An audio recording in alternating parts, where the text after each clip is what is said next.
Welcome to DiceSized, and welcome back to Wish Hunter. This is a D&D audio adventure podcast where we tell bite-sized dice rolled twice told stories. This is me, your DM and friend, Robert Whitehead, and with me, as always, is my lovely table of friends and family here. We, of course, have my brother, George. Hey, it's G, playing Parable, hanging out in a tree. Yes, you are not just any tree, quite a great tree. Another great Willow, the creator brain of that great tree, and my great friend Maya is up next.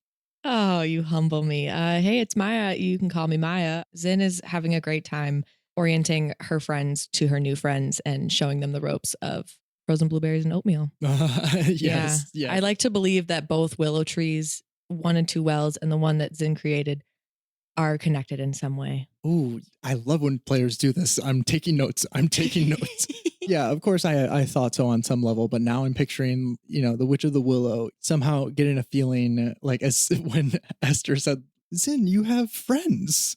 And just like feeling a little bit of pride for a protege that she was so proud of. And they're connected by Willow-fi. Whoa. And another person who's connected by Willow-fi with us tonight, my lovely wife, Savannah, not here with us in body, but very much here with us in digital waves. Digital spirit. Sav here. Yes, reporting live from head cold quarantine. Looking forward to playing Cassie. Hopefully she's feeling a lot better after a long rest than I am after my long rest. Hey, 2 kettles of tea last episode. So Cassie is probably feeling at least hydrated and her sinuses are feeling good, right? Good. Yeah, we love that for her. At least there's that. Can't relate right now, and that's just okay. Well, hopefully you get some sort of like psychosomatic star song benefits. I'm counting on you guys to heal me through the ether. Oh. Bluetooth connected. We got you. And another thing. Exactly. No screen bits, guys. Just because Sav's on a big TV doesn't mean it makes it okay to laugh. I feel like the guy in the van. Yeah, you are the guy in the van. You are the guy in the van. Anyways, on to a recap. Last time, our heroes regrouped in the aftermath of falling stars and clashing factions.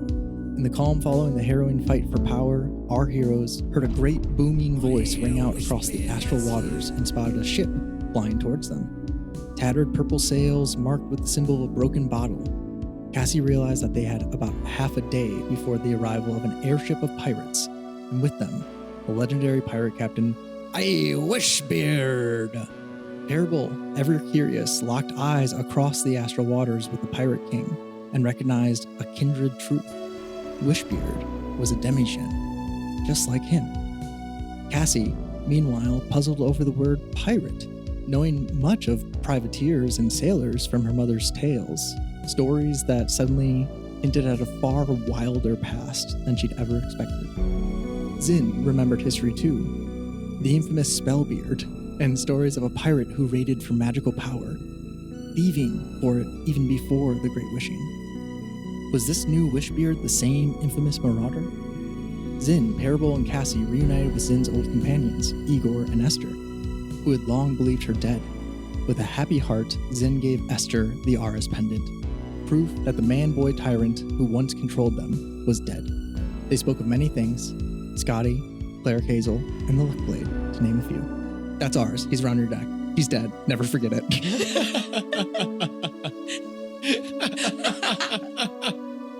Together, Zin, Igor, and Esther joined up with the rest of the party. With that, introductions were made.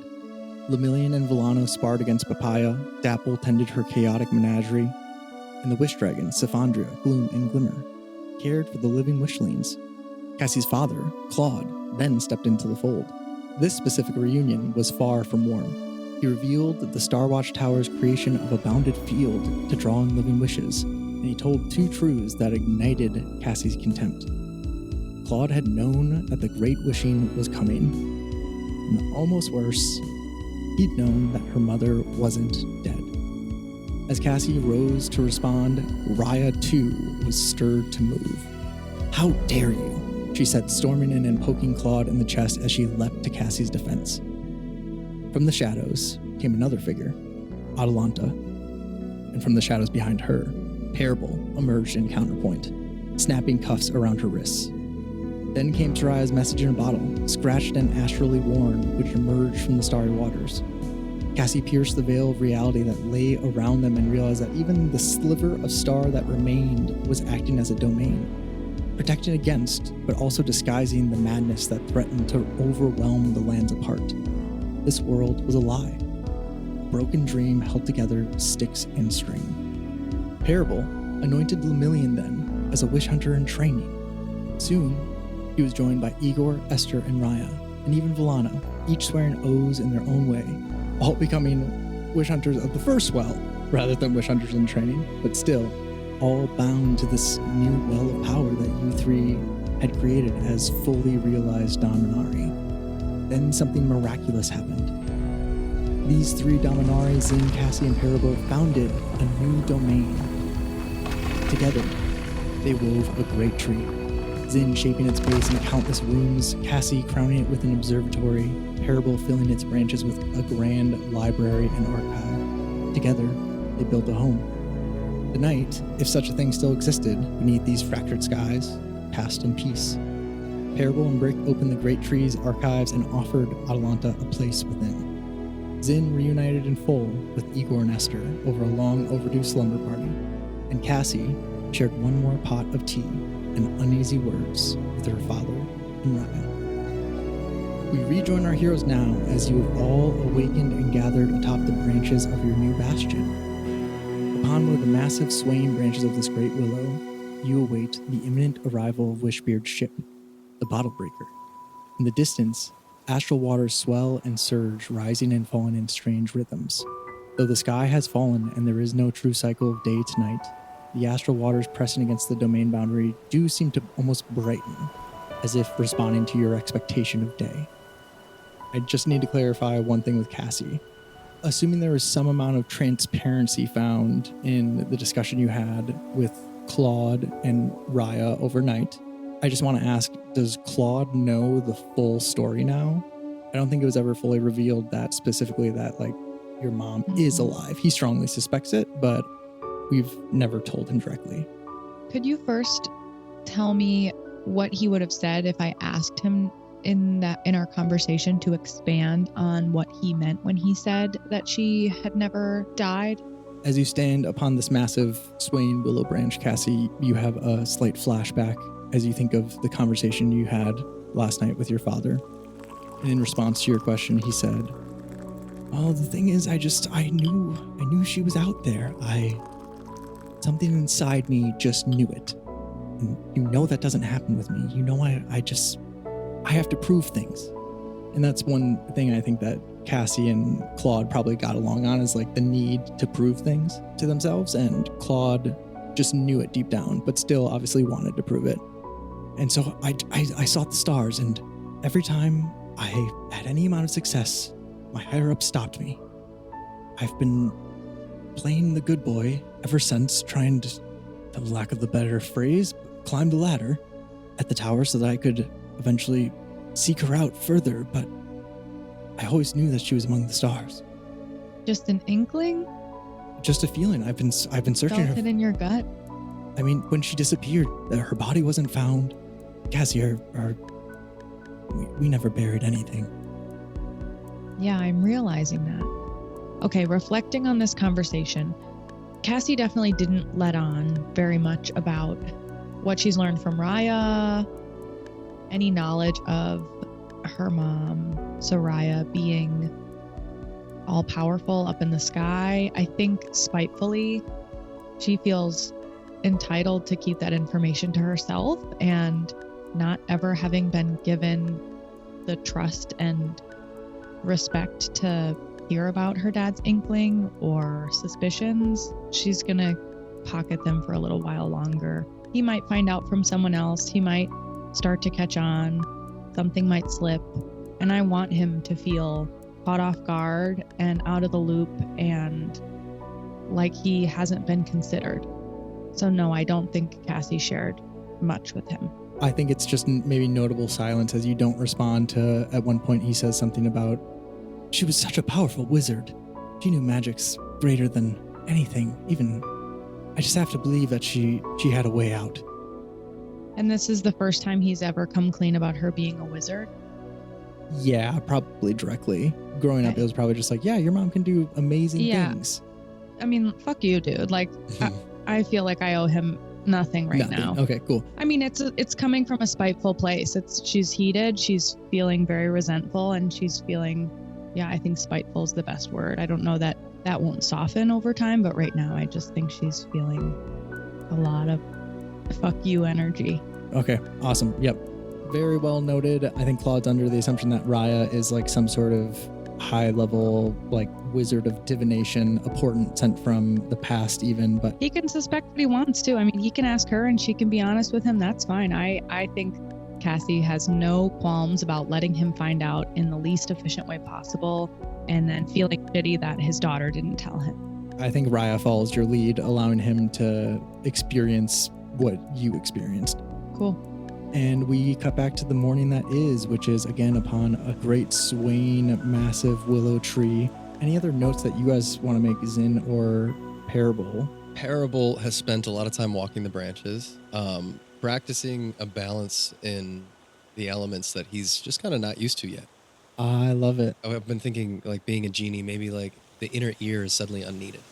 You know, You're suddenly- balancing with something different. Yeah, it's like kind of being pressed together by the elements around me. So I'm exploring that feeling. I'm walking around. I think at some point I do divvy up a few positions and jobs. I make a long chain connected to the center chain of Atalanta's cuffs, and I let her know that her role here at the tree will be librarian, something that helped me when I was Interesting. to find myself. I think it's I'm realizing some of the gifts that I had when I was struggling and honestly enslaved. I have a question. Is there any forbidden section? I think I keep it right near the top, locked near Cassie's room. Okay. I imagine the grand library below Cassie's tower point, and I think that's like a great spot to keep all the sacred texts and things like Cool. that. But I give her free reign because it's a magic chain that's like connected to like one of the center willow branches that kind of... You know, it's actually, we'll say that it's a really well woven willow branch that the tree itself grows to situate your needs, and it will serve as a tether to this place. Yeah, I think I kind of whisper a spell in a Dominari way, kind of more of an ask of the willow, and say, if she ever does well, no pun intended, I guess, you can let her go. Okay. And then I think I at some point give a mop and a bucket to Claude. Okay. He wakes up to your mop in the bucket at the door, and he says, I guess I haven't contributed much to the group yet. This will be your role, and also pulls Lemillion into the door frame. No, yes. This is your boss. Oh, wait, did you say? Yes. I have a You have a bottom button, bro. I have a bottom button, bro. You do. Yeah. And he grabs Claude around the shoulders and takes him away, and he says, my friend, you are about to have one hell of a day. When I became a bottom button bro, my life changed forever. And he starts walking him away to the side. I still don't know if I helped that man or created a monster. You'll never know. Lemillion pops up. But yeah, other than that, I think I spend some time sparring with Igor if there's time. It's around mid-morning vibes as the Astral waters, like I said, respond to your expectation. And with your calculations, Wishbeard is to arrive soon. So just a few hours, I think, awake. Okay, so I think, I forego the sparring with Igor, but I can't wait to see what happens if we both try to use the grandfather blade. Or if you can luck blade. coordinate throwing it back and forth from Right, each other. or if just magically when we go to strike, it aids the person it needs to and becomes in both hands. I just had some fun vibes, but I'll save the sparring for later. We cut to Igor and Zin saying the exact same, like talking about that as Igor's just like, I wonder if we could have the same sword, the same ring. Do you think if we bought that we would both have the sword, or I just don't understand? You know, Igor, I've seen crazier things happen. I think it's very possible. But if there's only one sword, how could there be two? Right. So it is kind of a magical sword. So it could happen. Esther, could you explain this to me? I don't get it. Something you don't get? Oh Wow. You're cranky in the mornings. I don't. Ugh. Guys, I'm so glad nothing changed. I'm kind of glad everything Yeah. changed. Well, I'm glad that nothing in our interpersonal relationship changed, and I'm very happy that everything around that did change so that we could be together and not have our interpersonal relationship be changed. Yeah, thank God I don't have my baby voice anymore. Yeah, that would have been really embarrassing. Yeah, I really. Yeah. Or fleas. Yeah, or fleas. too. Get rid of the fleas. Fleas are normal. It took him like 6 or 7 years, and don't let him fool you, but he did kick him. Oh my gosh. I'm so proud of you, I just Igor. didn't know that you were supposed to shower and bathe. Oh, see, yeah. Esther, I thought I left him in good hands, but I tried. I think with that Couldn't too. make a shower sound fun. Yeah. That's really fair. I think Zen, after like waking them up and being ecstatic that she has access to her oatmeal and blueberries again, is taking them outside and going, okay, guys, so I know you guys are used to like radiant stuff and all the things that the light bestowed upon you. Oh boy, this is definitely not going to be that. Yeah, it's not that. And I just wanted to kind of give you a rundown, show you some of the stuff I can do, just so like in the heat of it doesn't scare you. So Zin is going to do some of her favorites. So she's going to do an Eldritch Blast. She's going to do a Firebolt. She's going to show them how not only she can cure wounds like a badass up to 2d8 plus 3. Damn. You like set Lemillion on fire and then heal him. She can also do False Life and give them like preemptive HP, being like, yeah, like, you know, they told you that we're so evil and the Shadowcast are these awful people, but like, look all this healing I have. And so she'll show them all that. She'll go invisible. She'll cast darkness and be like, you know, cast darkness. And I assume Igor would be like, oh my God. Like, If you cast darkness, Igor would 100%. Zed, this isn't funny. Zed. Igor, it's fine. And she's invisible and like pops up behind him. Oh like, my God, no. Oh, and one of my favorites that I'm really not quite sure how it works, but I'm gonna need one of you to slap me. Esther does immediately. Yeah. And then As Igor's saying, We can't slap Esther. and then like hellish rebuke will like not happen to hurt them, but just get a little bit like I'll let you can like I'll let you like flare it up and like cancel it out for sure. Not really sure how that Esther one is works. bouncing up and down on her feet like, holy shit, this is so cool. And she says, Zen, who would have thought you would be the biggest rebel I'd ever know? I know. And for the longest time, I thought there was something wrong with me. But turns out, with a little bit of control, you can use big power for good. I mean, do you ever miss the light at all? No. Well, And that's on growth, period. yeah. I miss my mom. I missed you guys so much. I thought about you every day. But no, after I kind of heard his voice for the first time, I kind of lost interest in the light, to be honest. All the teachings, though, up until having to pledge to the light, those stuck around those are sticking around. Still very much working through some stuff, but Honestly, a lot of it just lines up right in land. Like the destruction part, that was iffy, but like pure dedication to the path, absolutely she has it. Really, really strong commitment, willingness to go without, which by us, we would love to have stuff, let's be clear. yeah, But stuff would be nice. And the shadow worm, he can turn into a wolf? So, yeah, recently, I have been working out, yes. he's a shadow snake. Some have called him a devil, but I just don't really subscribe to Once that. a dragon, currently a devil. Fun. So fun. Zed, can I pet him? Kuma? So Igor just starts like scratching like between the horns. Excuse me. This is okay. Yeah. Okay, little guy. It's like a little guy. Would you please? I guess, demons or devils aren't so bad. Oh, definitely not a demon. Demons suck. Yeah, Oh, demon? demons suck. Demons suck. Demons are what we're actually kind of all surrounded with. Oh, But Kuma's not that. He's not that. No, he is my friend. Oh. My snaky little guy. Friend of Zed? I know that we have met when you were a Spooky Wolf. Oh, yes, I'm actually, well, it's not technically I'm the reason, but I'm mostly the reason the candle burned down. Yeah, You remember yeah. when you wanted to escape from Cleric Hazel? I'm the reason that Oh, also, you heard me. That was wild. Out of 1,001 fucking voices in the forest long time ago, you heard me. You weren't crazy, kid. He was following us. I didn't know at the time, I did promise. think you sounded familiar. Is there any reason you didn't pick me? Oh, well, the thing is, it was, I can just, and just like gives Akuma a look like, talk your way out of this one, bad boy. They go into like speaking.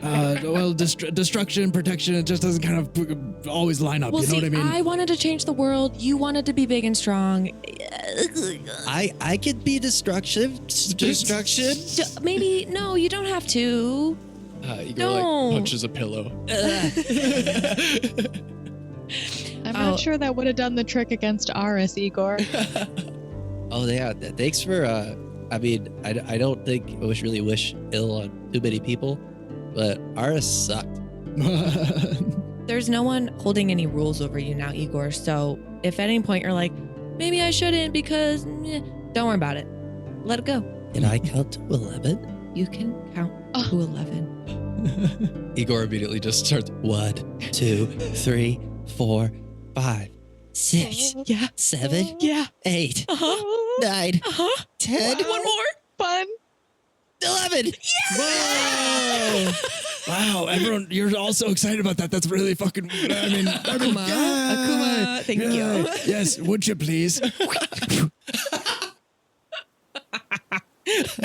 I wish they could see your hand and how coordinated it looks between you two. And Maya like tosses up a wood chip at the I table. can see the and- flame. I and can Rob, see the like, flame shoot out of my shoots mouth. I can see it out of the, like where it pops out of my. Anyways, I think Cassie, at some point, Igor gets to a certain number, and it kind of oddly, coincidentally, lines up with the amount of seconds away that Wishbeard is. Cassie says, when he gets to that number, she says, Igor, run it back. Do it in reverse. I think he gets as high as 27. We get down to 7, Cassie yells, ship ho! 6, 5, 4, 3. It'll be We're doing fine. it together. 2. Everything will be fine. What?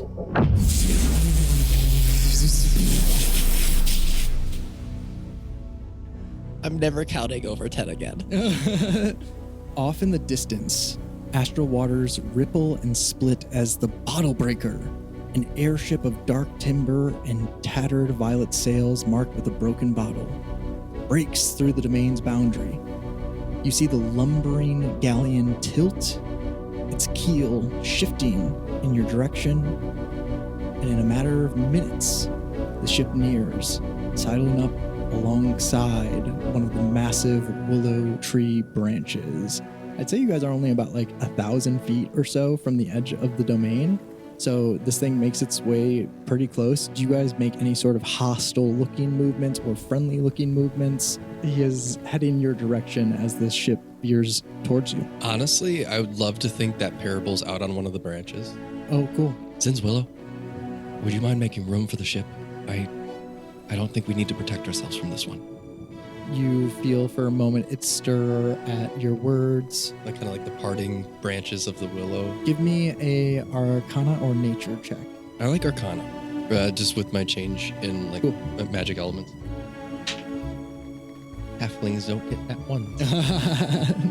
you feel the tree rise in anger as intruders have been. Yes. Just for a moment. That is just a 12. 12 is enough to allow the tree in its newborn state to address a threat. It doesn't even have a voice yet. You've heard Willow back in the Two Wells commune with the Willow system in Two Wells. This one is more so a feeling, and that feeling rages for a second as intruders have been spotted within the domain. How did they get through?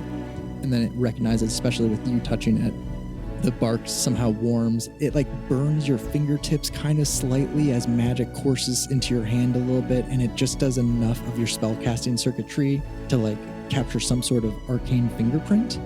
The feeling I would imagine would be like hot halfway up the forearm or so, and then cold and icy, and then it just ebbing back and forth as that feeling turns to tingles. Ooh, I imagine my hand sinking into the bark for like a moment, and when I release, there's like a handprint and it slowly fades. Totally. And with that Arcana check, you can tell that it just kind of, again, took your arcane fingerprint to match against what Wishbeard used as coordinates to get in. And you see someone waving your boomerang with, I think you'd written a letter of welcome, but the arcane signature was enough for them to allow them passage. And combined with the fact that you guys didn't rise up and try to fight them back, but they split the domain boundary. Even his name's Wishbeard. He shouldn't be able to break a boundary like that, but he was able to with your permission, and especially with the boomerang. Last thing, Willow, get Cass and Zin up here. And in my head, I think Parable's like, what the fuck did I just do? But at the same time, he raises a hand and says, Oi! Cassie and Zin, you are maybe perhaps like on a different part of the tree, and I think you three are suddenly set on one of the more prominent branches that rises as a pseudo airship dock forms from these great massive willow branches. I love the idea of the tree shifting and the branches just like more than like teleporting, like the endless staircase type deal of branches picking you up and lifting you to places. I imagine not everywhere, but in some places you see willow vines moving fully against gravity and vining up into rope for this thing to tie itself off. It tries to prepare as best as it can. I think Parable goes up to one of the willow branches and absent-mindedly wraps the shoe and pulls it tight. Like, didn't know he knew how to do that. I do have one question before I think Wishbeard announces himself. Is there a name that you guys have that you guys would say welcome to? There's something at the tip of my mind. Like Callum's corridor. That's good. Or crossing, Callum's crossing. Callum's Callum's Crossing. Crossing. Because that's like, I like crossing because that it feels like getting the crossing of many things, of fate, of all the things in this area. I enjoy that. But also hopefully that it's like a potential beacon for do-wellers or good people who are traveling. I feel like having something completely new, like Callum's Crossing. Awesome. Well, honoring. Ooh, but there's a Scotty sanctuary in Callum's Crossing. We have like a little building that's got the emblem on it. Sure, absolutely. That's like the. Dapple's.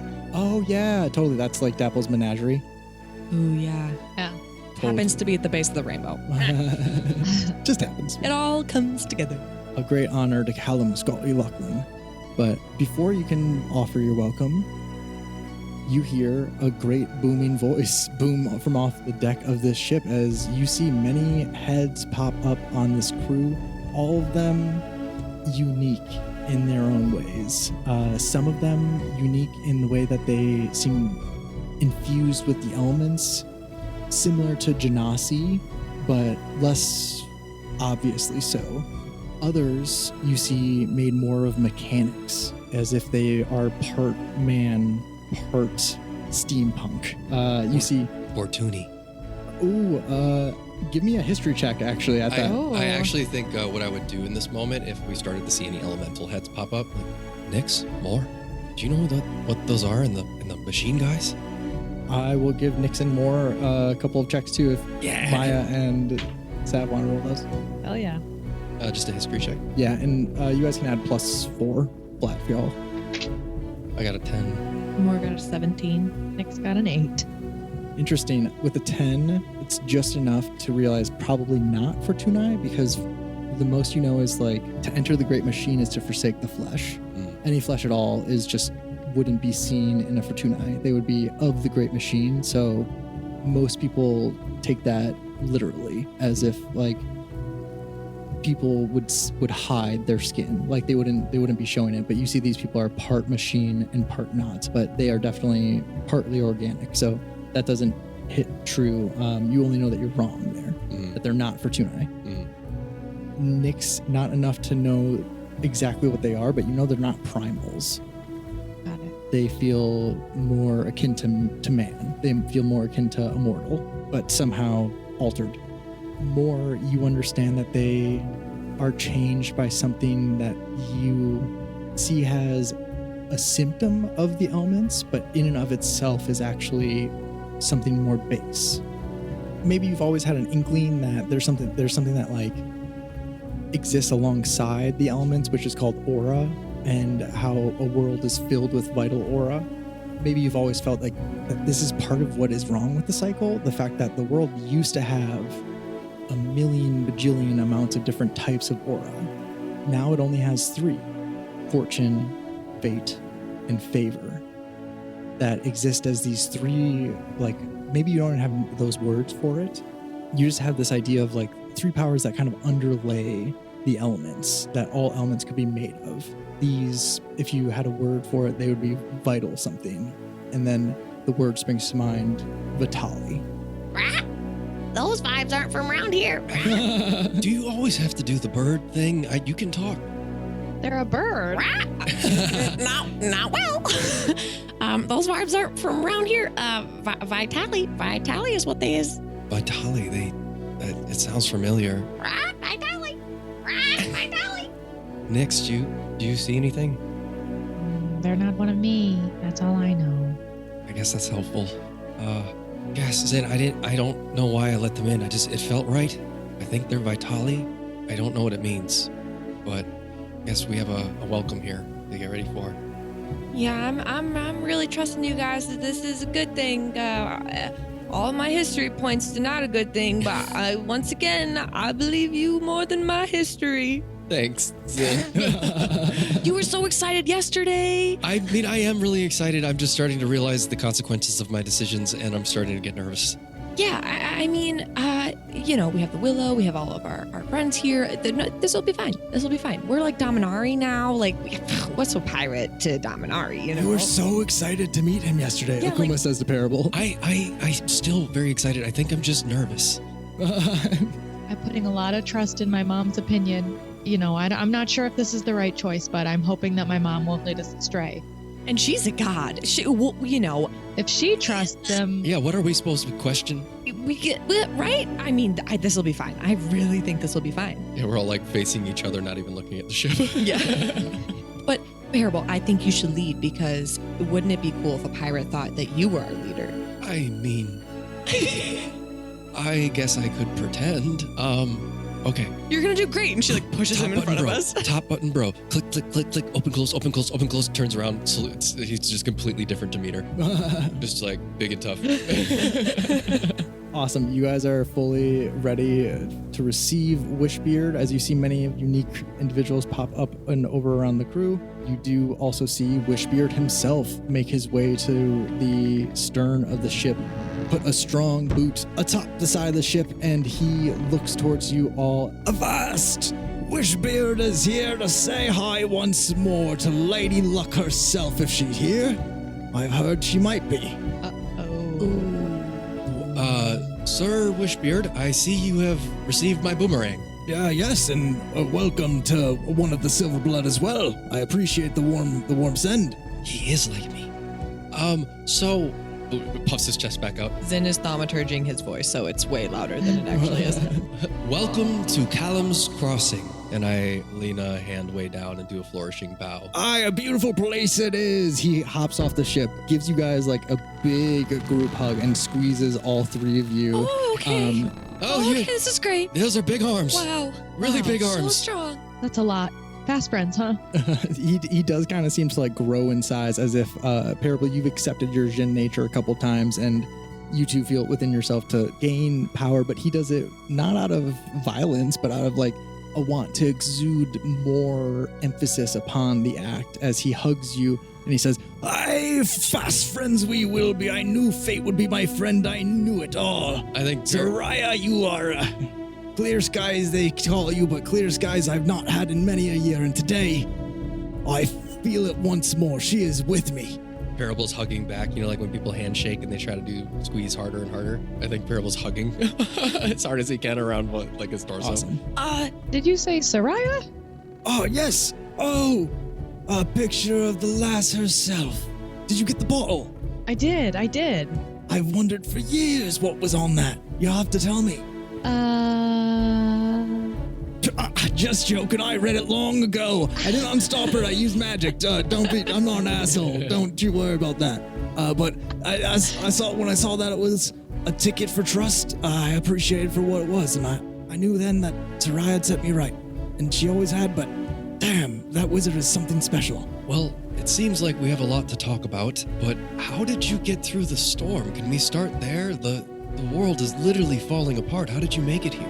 As he walks you off like this deck that you guys have created. He says, Mr. Ruse, take it from here if you would. And you hear a man who is one of the more clockwork people. And as you see him move and step to the stern and look back towards the deck, he says, yes, Captain Wishbeard, I'll have it right for you. And he looks towards the crew and he says, all right, you scallywags, you get those ropes where they need to be. And the crew seems to situate itself well as Wishbeard walked away. And your question was? Sir, how did you make it through the storm? I've been in the storm for much longer than these lands have been falling apart. I've been in the storm ever since the first Great Wishing. There's a way to survive out there? The Under Astral is just like any space. It's no kind for strangers, but it's a place to explore for adventurers, that's be sure. And Soraya, she was one of the best sailors of the Under Astral I've ever seen. So have you encountered other worlds like ours? None that I could save. Oh, so you were trying to save them. Oh, that's good. Okay. Is that why you're here? Well, I wasn't always trying to save them. I used to pillage them. So don't. Okay. I've many a wrong to right.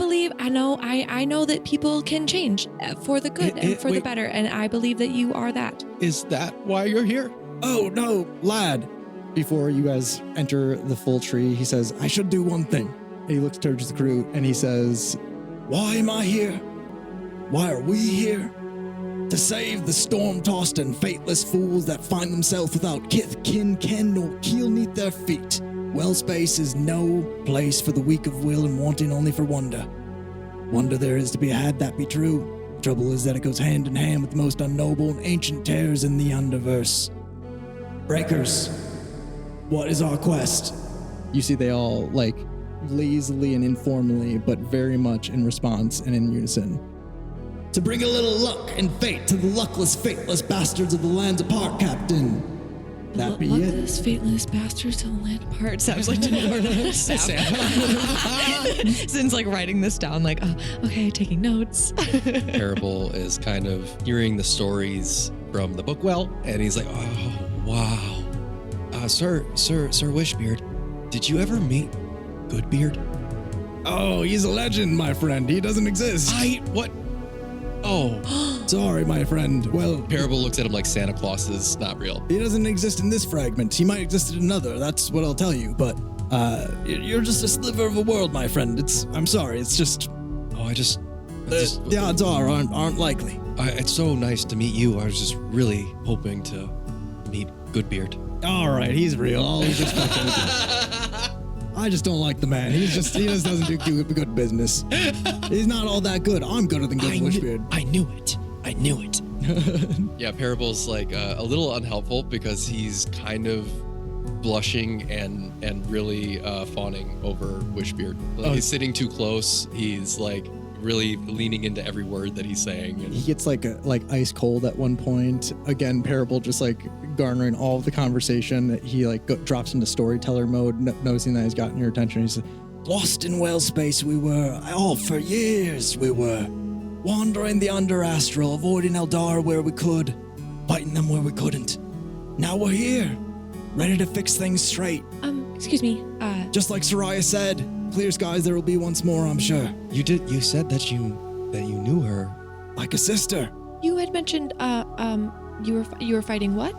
All Eldari. Eldari. Elder evils, abominations, anything of the abyss. The bigger ones we call greater Eldari or elder evils.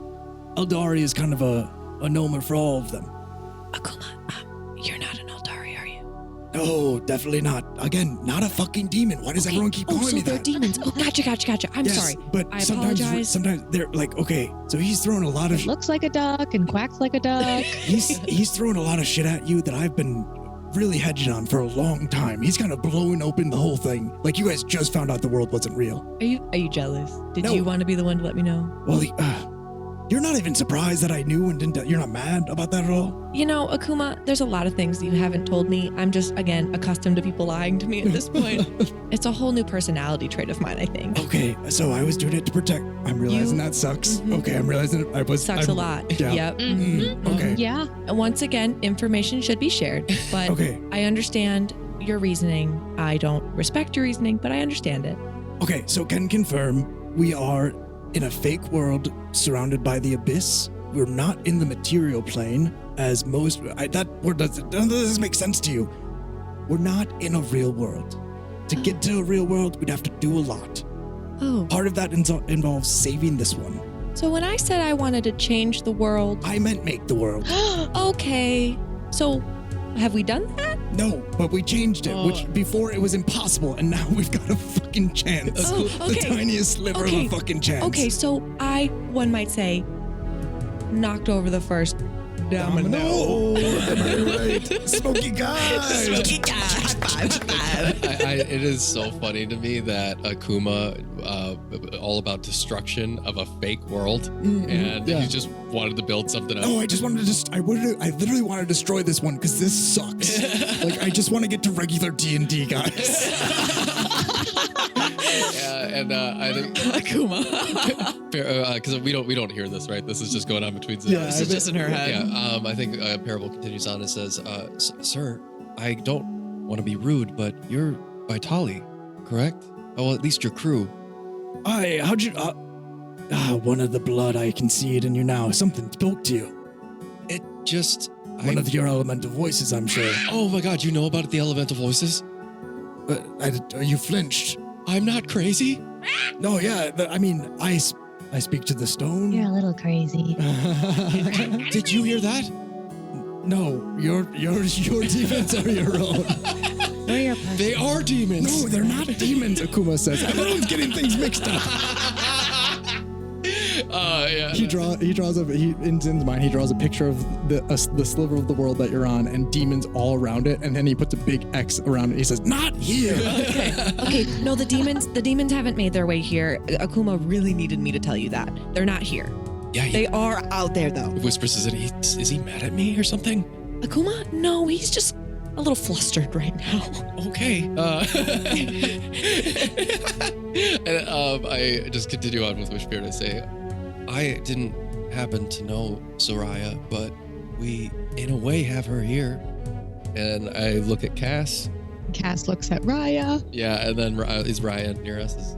I would say whatever chamber you guys kind of entered the great tree, the rest of the crew is there awaiting whatever you guys want them to be. I imagine Raya has a tray of tea Okay. and like a kettle. Lemillion can't calm down. He's still directing Claude around. And You missed a spot over there, man. Lemillion, we're trying to do something here. He slaps Volano to settle, but you can tell that Lemillion was definitely the one that was starting shit.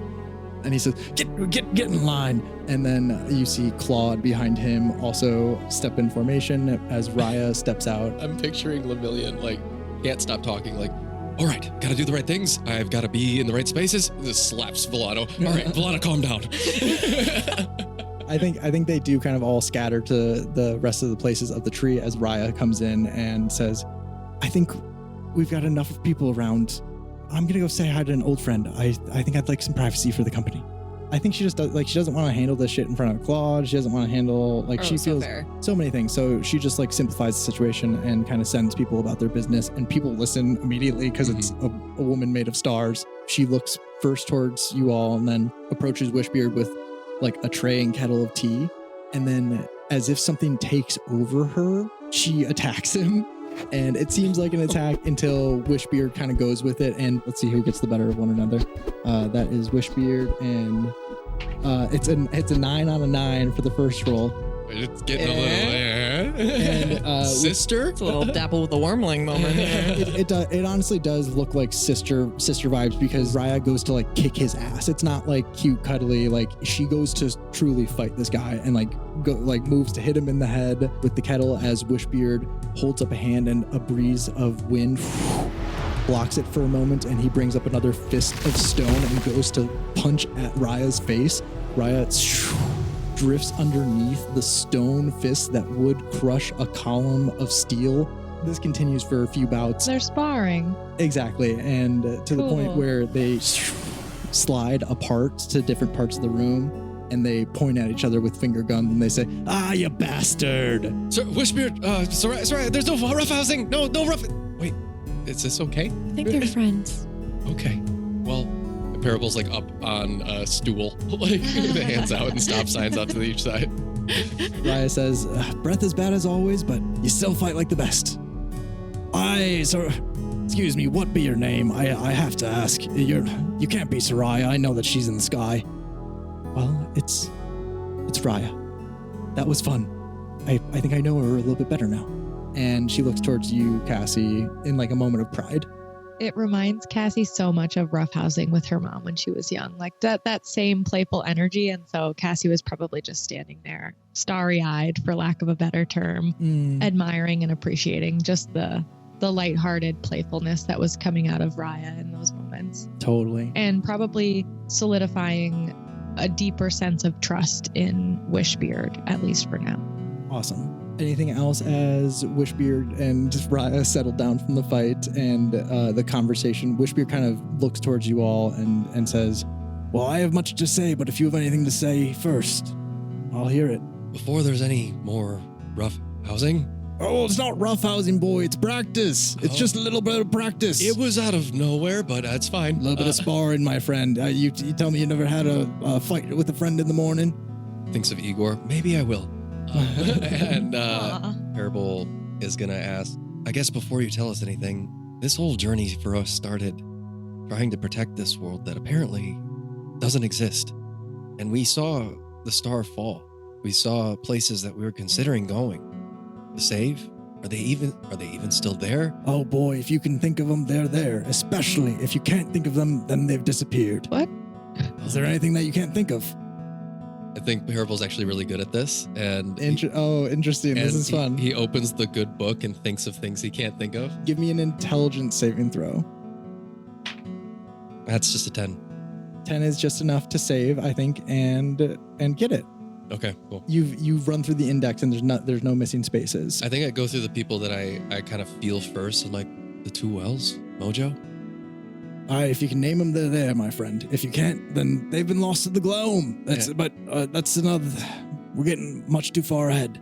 Yeah. Oh well, I guess all we have to do now is hear your story. It's a good one. Yeah, we can all get comfortable, I guess, and since like righting a chair that was knocked over while they were sparring and like pulling the table back to the center and kind of like organizing things. So great. Any other notes as you guys settle up around to listen to Wishbeard's story? And get in butt scoop position.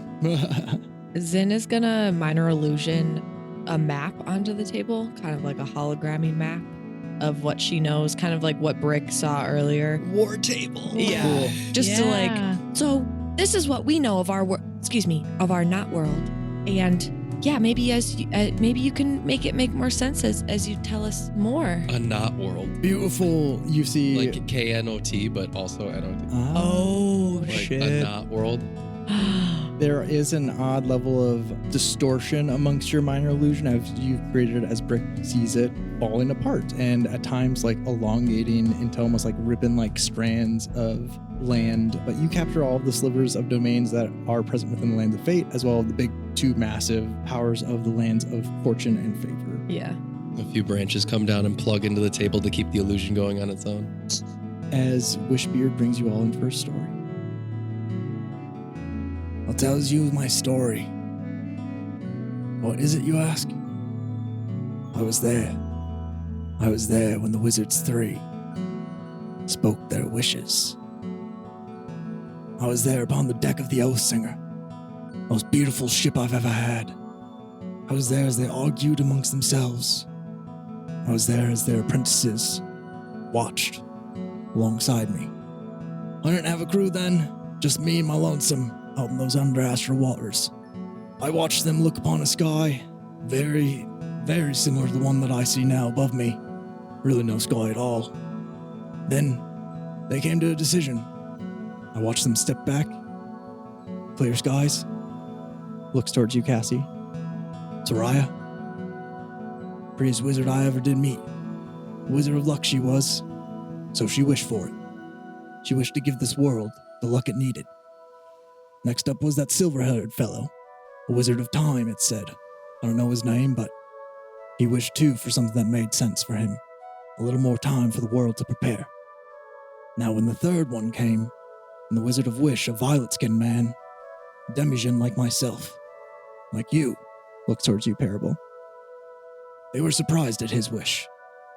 Instead of wishing for anything for the world, he wished to give them the power they needed, not the world. The first two wizards had offered up their wishes for the people, for everyone. Wish took the reins of those two and not only undid them, but used them.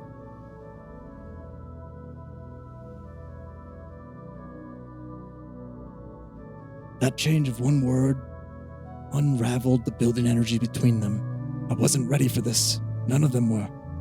But in that moment, Sarai looked at me, and she winked, and she threw me that bottle.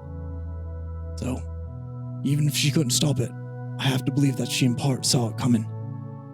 Because what happened next was terrible. A powerful, twisted, and distorted thing. The corrupted wish emanated a dark and oppressive aura. The looks of shock on Time and Luck's faces, those were real. They made attempts to stop it.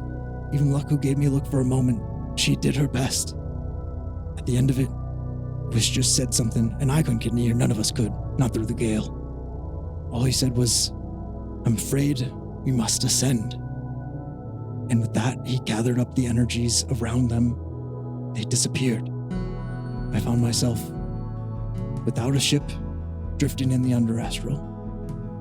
It wasn't until my man Fexler Ruse found me, sailing the ship, the Bottle Breaker, and they gave me the aid that I needed. And all those words about Soraya saying that giving a little bit of help to somebody else might feel better than taking started to make sense. Oh, and I'd had this by then. And he kind of trails a hand through what is at times a dull white and rainbow colored beard on his face, but here it lights to like wish fire as it. I had this. But the crew, that came from a little bit of fate and luck. So from then on, I decided that Soraya, she was a friend the whole time. Yes, we'd had our mixed ways, but by the end of it, she was a true friend indeed.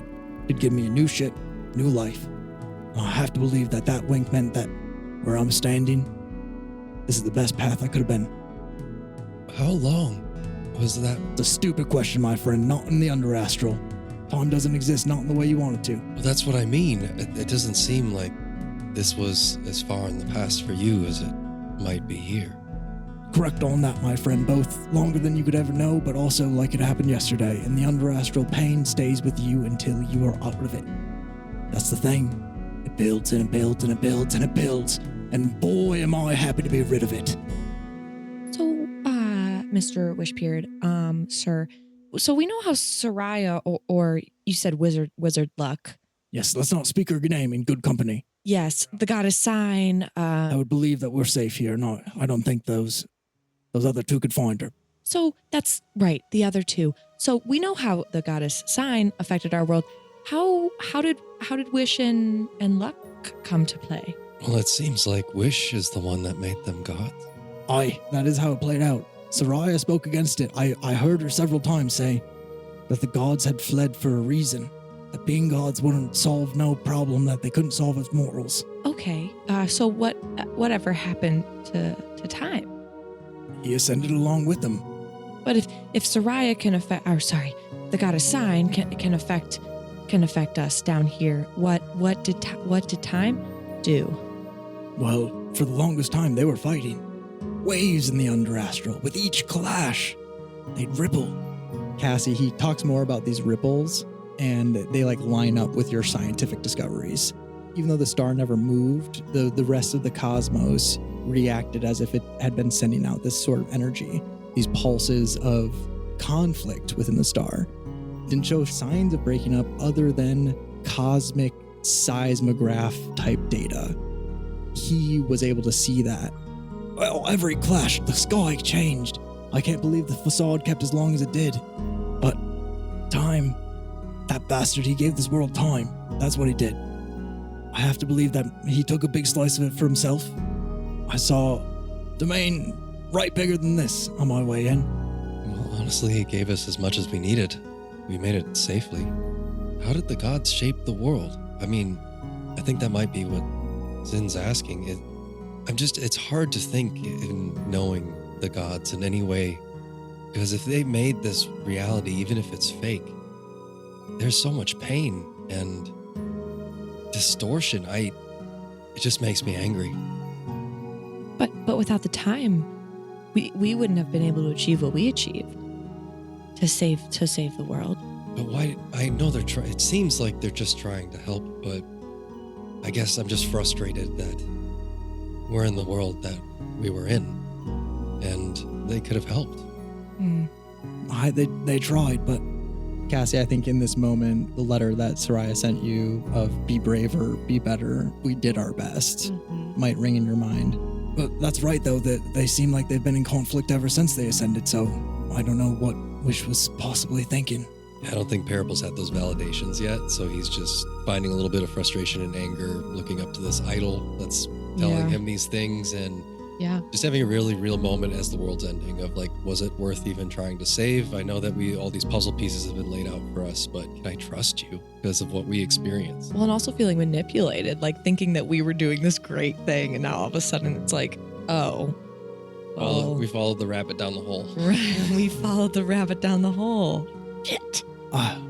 Maybe achieving the status or that having the title of God doesn't necessarily give you all the answers.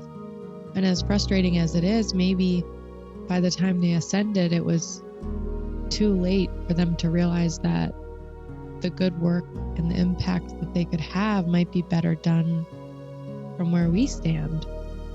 I don't think Wish gave him that choice, but I think you're right. I heard Soraya say much the same. I heard your mother repeat these arguments at them for hours. Well, I know that I definitely would do it differently. Parable looks down. I wouldn't give us power. I'd give everyone power. And he really embodies the idea of doing this and what he would have done. But he finds grace for how they tried to do it, I think. Wishbeard looks at you and says, "Careful, lad." And you realize that your form has kind of been turning to mist and flame at the edges. Oh, I'm sorry. I'm still not used to the tail. I mean, the legs disappear and you just have a weird... No, that's not normal, my friend. Oh, when you meditate and float, you don't get a tail? No, that might be one of your inner elemental voices fucking with you. It's just been Nyx flowing. Parable is just really caught in the idea that we're in this cycle of people trying to help and how he would do it differently. Now, here's the thing. I'll tell you that as a sailor of the Underastral, I was once a pirate pillaging other fragments of worlds fall into the abyss, because I believed that none could be born through the root. We call it the Underastral because that's what we're under, the root of all things. It's said that true existence lies above. I hope to know one day. Is there any way to the real through whatever's... It's through the wells, but that's where the Elder Evils love to stay. So there's two ways to survive in the Underastral. It's either hunting Elder Evils, keeping out for Elder Goods, or pillaging other worlds. And for the longest time, I did the latter. It was Soraya that made me believe that worlds could be saved, and a world could be solidified big enough, strong enough, bright enough, and brought through the root, born into creation. We have no gods down here. We have no deities to help. We have but you. So if we Sorry, what are you, by the way? Oh, hello. You're right. So I'm Zin. This is Parable. This is Cass, and we are Wish Hunters of the Third Well. Ow, ow! And we just recently acquired new Wish Hunters. So we are actually growing our LLC, and it's more now of the Wish Hunter Collective, you might say. Collective, yes. We've come together, and it's gonna really be something. I really believe in it. You're making it sound like an MLM. Oh, yeah, no. So I came from one of those, but this is different, and I'll tell you why. It's just goes into the differences in our hierarchy. Pulls out terms and conditions. Yeah. Akuma keeps saying, "You're really not helping. You're really just selling more MLM." No, it's different, Akuma. I think it's just the conditioning you've had. Yeah. So I think Zen 2 would say so if we can get our world bright enough and good enough, could we go through the well? Or is our not world Not Not anymore. This one's broken. okay. So Bits and string, my Whoa, friend. whoa, Bits and string, whoa. little lass. That's awfully pessimistic. It could be made whole once again. ooh, There you go. Cassie might jump in and say she's trying to marry two thoughts that seem to keep coming out of Wishbeard's mouth, being that Soraya believed that we could work together to save our world, and that the alternative to pillaging is fighting or defeating under evil. Elder evils, but within the under astral. He basically Elder evils in the Yes. under astral. Yes.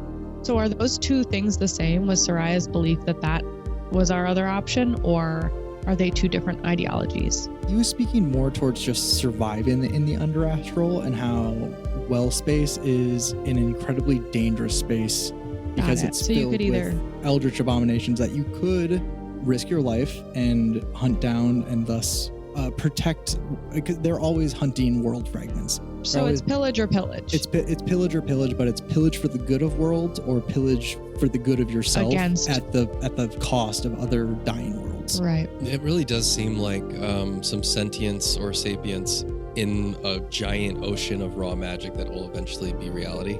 Is like, Pretty, yeah. yeah, it feels like It's worlds trying to form, and there is an ecosystem where there are predators upon these newly forming worlds. mhm. As Cassie pinpointed last session, the gods are doing no different than you guys are as a domain, just Yeah. protecting against that chaos and calamity that wants to destroy the world. That's not normal, y'all. yeah. Like, space doesn't want to destroy us. Yeah, entropy is a thing in the universe, but like, you guys exist in a material plane that doesn't have typical spatial connections within the multiverse. Yeah, I'm imagining like a primordial soup with these fragments that are forming and collecting, it just like the way gravity does in space or something like that. But then there's an ecosystem that that's our food. Totally. That Yeah. kind of keeps that churning and waiting for things that can survive and maybe iterate. Totally. survival of the goodest. Oh, Yeah. Survival of the Zin was goodest. fucking built for this. It feels like there are sort of a lot of holes to be poked in Wishbeard's stories, and I can't help but wonder if he's sort of gotten swept away with the spirit of adventure. And maybe not everything he's saying is over exaggerated or a false assumption, but even him saying like there are no gods here. Look at the dragons and their relationship that they have to this planet. Like, I don't know. It just seems like he's got these, he subscribes to a religion just like everyone else here Mhm. on this planet, and maybe it's not all right. Yeah, he does kind of seem have not necessarily simple-minded, but simple-minded in terms of goal, Yeah. in the way that his goal was to get here, to follow this path that Sarai Yeah. set him on, and he's going to assume that things are just going to keep on working out. There are no gods, and it's just, since he's had fate, it's been going well. So he's going to keep on following that and try to get to the real. To have fate. To have fate. All of you, including me, are fateless, luckless bastard in these fateless, luckless lands. And it wasn't until Soraya, the wizard of luck, that we had a little bit of it. Well, I know that we're not wizards, but if we wanted to, considering that they rose to being gods and shaped the world, is there a way that we could hold this world together? Aye, but I think you'll need to do a couple things. Zin loves a checklist. I do love a checklist. I also want to roll for. Get him. I'm not quite sure. I guess it would maybe be history or religion. Wishbeard saying the sentiment basically of we are only here because of Soraya. We are only here because of the goddess sign. Mhm. Zin is getting we are only here because of the light. Must plunge everything to the light vibes. And yeah. wants to do some sort of check of like, Right. how's that hanging? Yeah, everyone give me insight on this guy that's like been so boisterous and excitable. 10. 17 for Cassie. 24. Nice. I feel like Zen's kind of just sweating, right? Like getting maybe a little like, oh shit, oh no. Like Yeah. I had all my energy in one thing and then I removed it and I just put it back in the same thing over here. Like just like He looks at you in a certain angle and you get Spellbeard in your brain Mhm. much more than Wishbeard. And Yeah. Cassie, with your insight, I think you're kind of nail on the head with the fact that he seems to be offering a lot in terms of answers, But with that insight, you can see that he's looking for answers. Yeah, he's overcompensating, right? He's overcompensating, trying to he doesn't want to make it seem as if he doesn't believe in you guys. Like the odds are so set against you.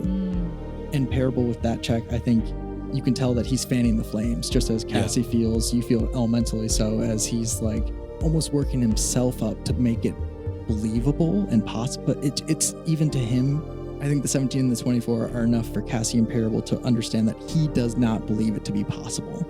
It's just something that Soraya said to him once. It's just something that someone said to him. And then after a series of circumstances, being lost in the underastral, he somehow got out of that and has to believe that the woman that told him it was possible for them to reach the real and got him out of the situation, he has to believe it. So he's forcing himself to believe it. Can I cast Detect Thoughts on him? Yes, I believe Detect Thoughts is a self-cast that you get surface level thoughts, even just initially. So do you want to look deeper, or do you want just surface level? It has two components. It has Sense Thoughts and Read Thoughts. Cool. And Read Thoughts is what I would attempt. Awesome. Let's do Read Thoughts then. Cool. It's a Wisdom saving throw of 14. That will save. So you are only going to get some surface thoughts here. Okay.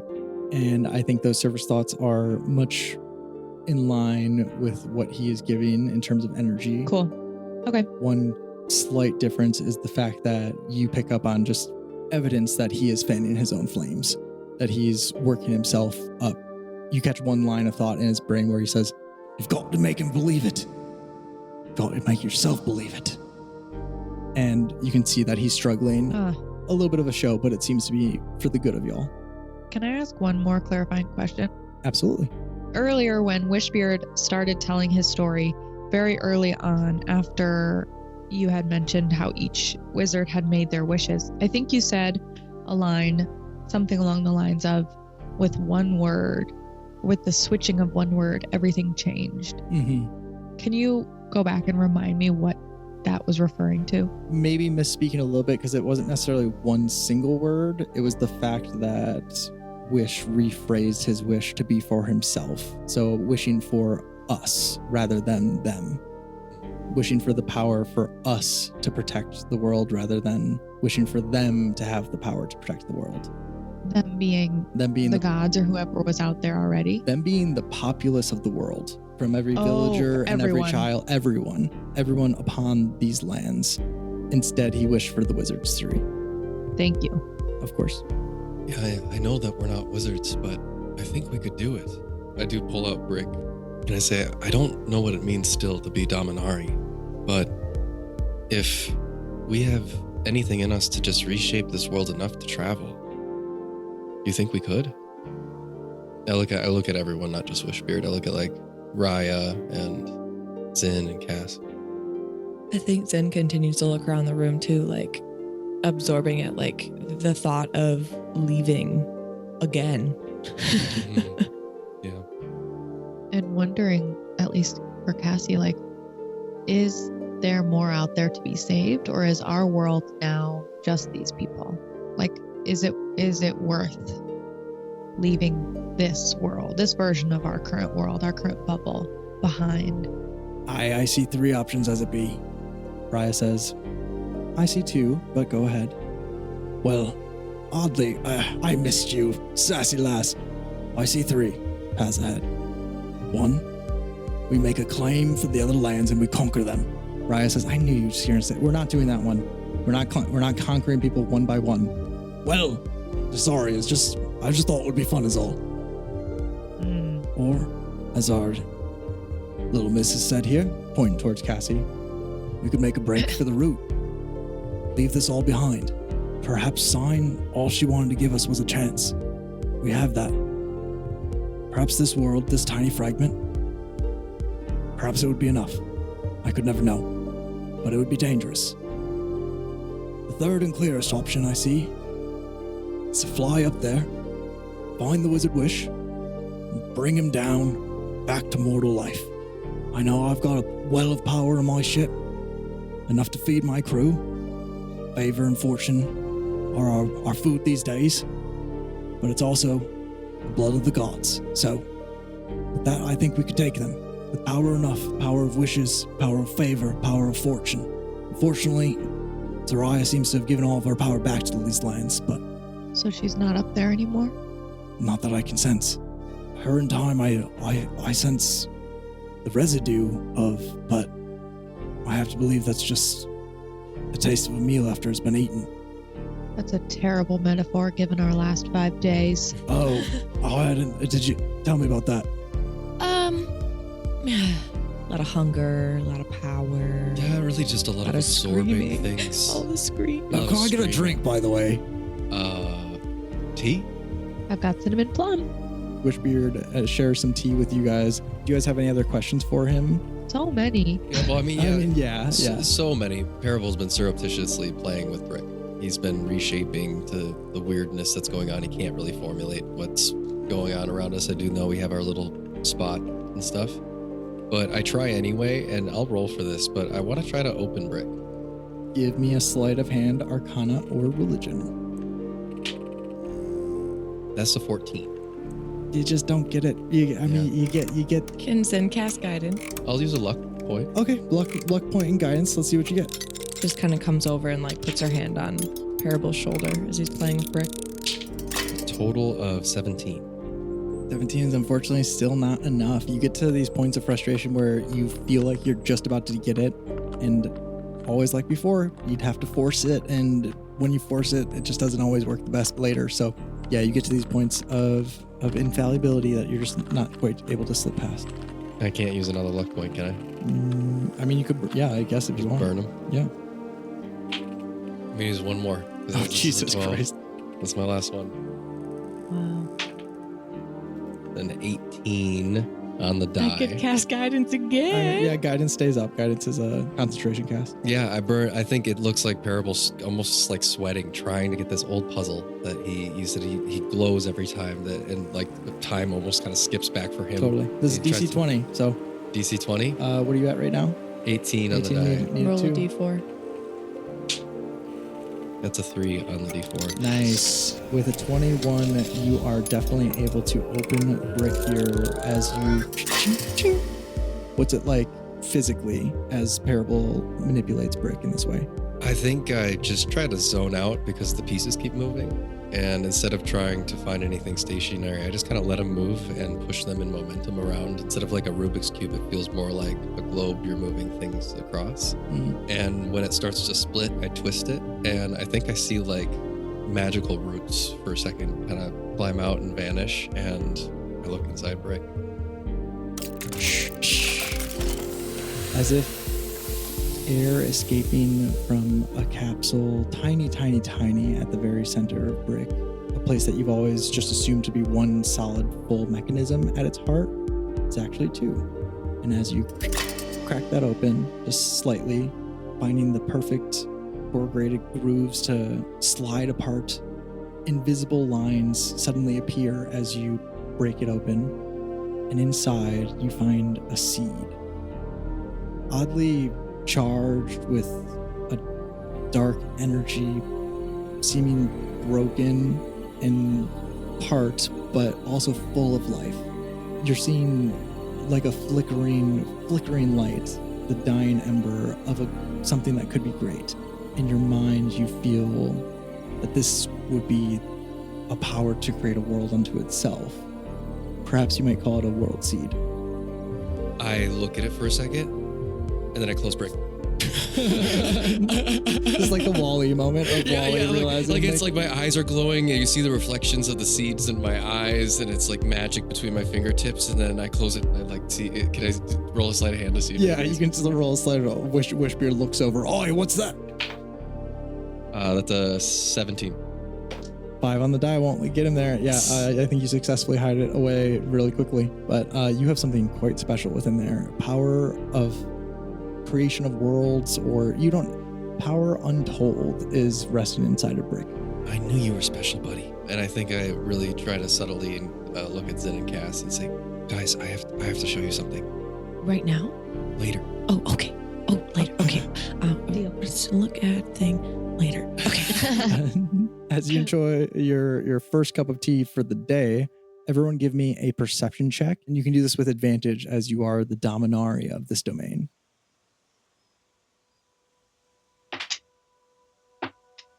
18 for Cassie. 18 for Zin. 23. Awesome. Parable, you're the first one whose hackles rise as elementally you flare, feeling that this domain has been invaded. It's a half a second later before Cassie and Zin to look towards you with tense looks, and all three of you can feel it. Not just from one place. In almost an entirely 360 fashion, there seems to be pressure, little points like mosquitoes at a net, pushing in at the domain.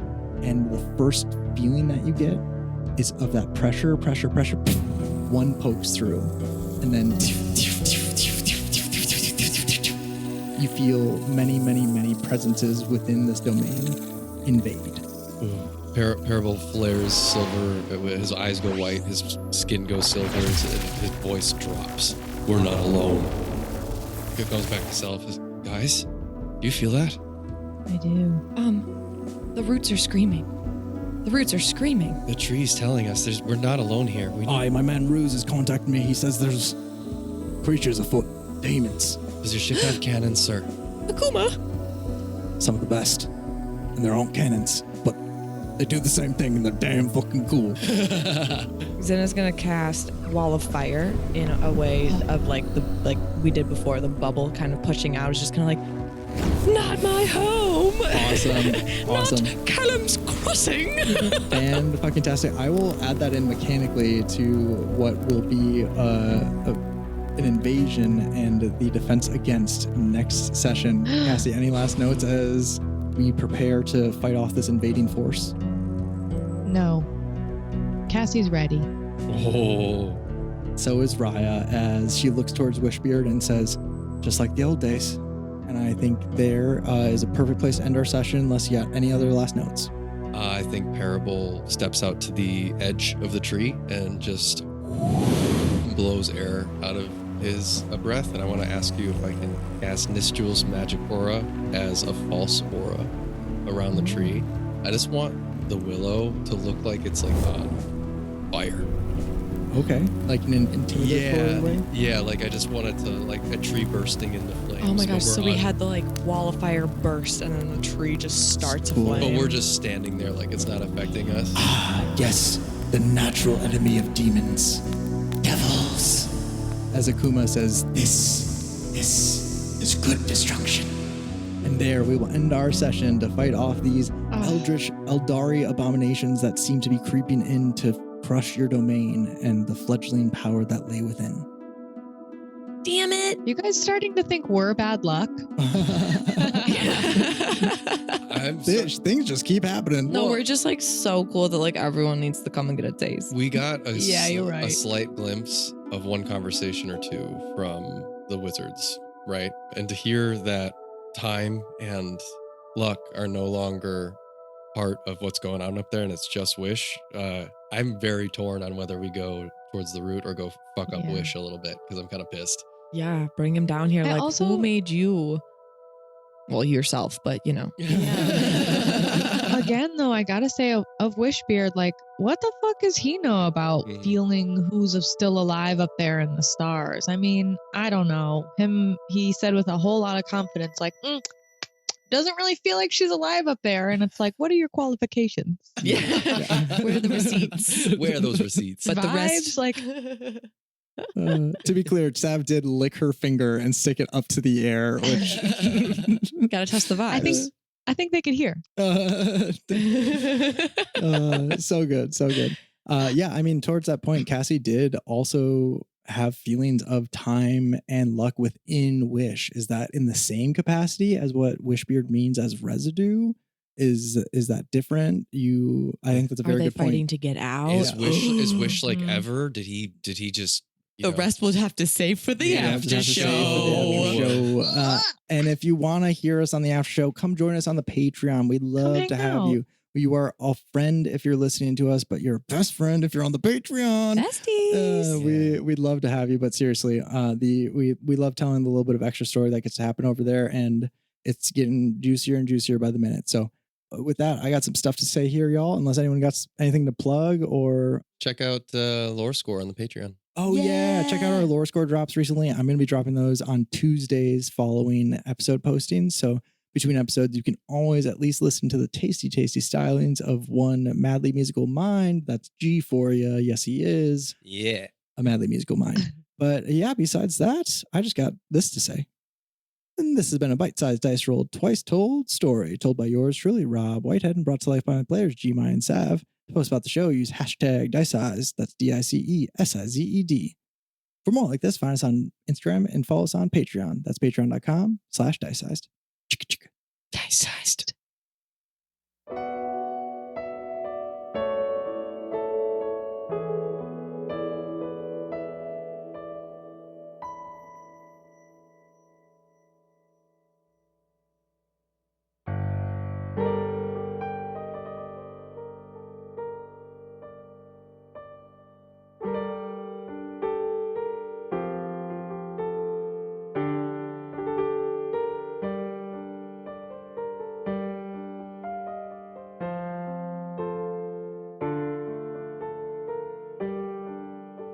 A siren and a queen chase secrets through the night, turning whispers into music, darkness into light. Keep your eyes peeled for the cryptids and for chaos on the loose. They're on the case, cut to the chase. There's nothing they can't sleuth. There is nothing minor about RPG Major, so do us a favor and lend them your ear. RPG Major is anything but minor. Their harmonies you'll love to hear.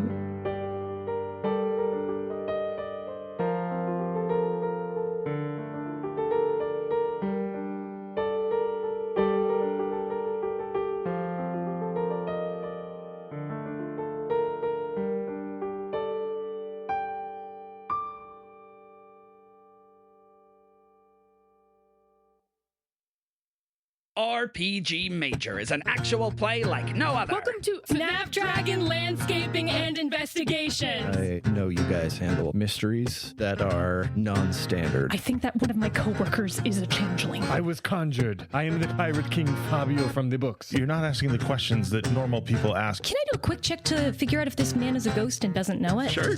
I'm gonna need a discipline check. Oh no, oh no! Give me a... Actually, if your song about this is good enough, it'll just happen. So make it a good one. 'Cause it's not just magic trick. This ritual is That's right. It's a musical, but all the songs are made up on the spot. You're not lying to me. You've seen me try to lie. Now raise your voice and take your place in this world. I never wanted to hate you. I never wanted you to be gone. You have to understand that I don't know how much I can even trust you right now. Do you know why I even came here today? I lost you once. I won't lose you again. I lost you once. Take my hand, my friend. For laughs, mystery, storytelling with heart, and new songs every week, subscribe to RPG Major.